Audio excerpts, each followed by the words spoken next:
প্যারাগুয়ের বিপক্ষে এমন হতশ্রী পারফরম্যান্সের পর, বলা চলে ২-১ গোলে পরাজয়ের পর আর্জেন্টিনা এবং লিওনেল স্কালোনির সামনে আরও একবার চ্যালেঞ্জ মোকাবেলা করার একটা লক্ষ্য কিংবা মিশন রয়েছে পরবর্তী ম্যাচ পেরুর বিপক্ষে। এবার অন্তত নিজেদের ঘরের মাঠে আর্জেন্টিনা খেলবে, আর এই প্রেক্ষাপট বিবেচনায় পেরুর বিপক্ষে আর্জেন্টিনা নিজেদের ফেভারিট দাবি করতেই পারে। তবে লিওনেল স্কালোনি এবং আর্জেন্টিনার প্রেক্ষাপট নিয়ে আলোচনাটা যেহেতু করছি, তাই পসিবিলিটি বা স্কোয়াড গেম প্ল্যান এসব বিষয় আজকের আলোচনায় কিছুটা হলেও উঠে আনার চেষ্টা করব। শুরুতেই যেই টপিকটা নিয়ে আলোচনা করব সেটা আমি অনেক আগে থেকেই বলে আসছিলাম।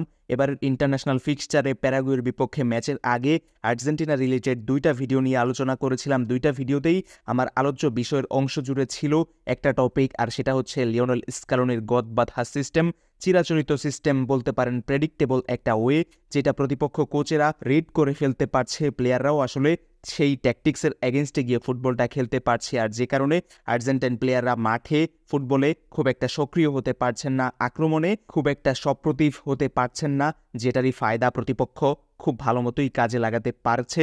এর আগে উরুগুয়ে কলম্বিয়া পেরেছে, ভেনেজুয়েলাও আর্জেন্টিনাকে রুখে দিয়েছে, এবার প্যারাগুয়ের বিপক্ষে আরও একটা পরাজয়। আর তাই বুঝতেই পারছেন আর্জেন্টিনার ট্যাকটিক্স, স্কালোনির ট্যাকটিক্স একেবারেই এক্সপোজড হয়ে গিয়েছে, সবার কাছেই হয়ে গিয়েছে।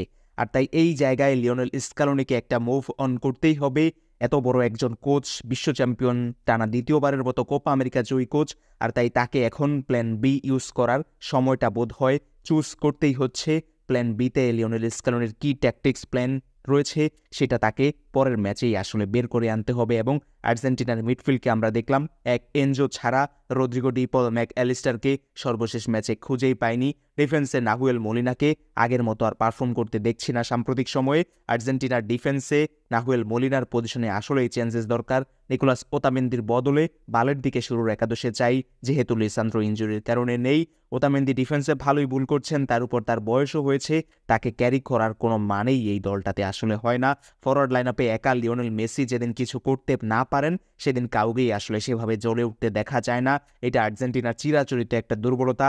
মেসি 37-38 বছর বয়সে এসেও এই আর্জেন্টিনার দলকে বলা চলে একা হাতেই টানছেন, যেখানে লাউতারো মার্টিনেজ এবং হুলিয়ান আলভারেজকে একই একাদশে খেলানোর যৌক্তিকতা আসলেই আছে কিনা। দুজন নাম্বার 9 যারা নিজেদের মধ্যে পারফেক্ট যোগাযোগ বা যোগসাজশটা মাঠে ক্রিয়েট করতে পারছেন না, তাদেরকে আসলে কেন দরকার একই একাদশে যদি দুজন নাম্বার 9 থাকেন তাহলে পুরো স্কোয়াডের সবকিছুই চেঞ্জেস হয়ে যায়।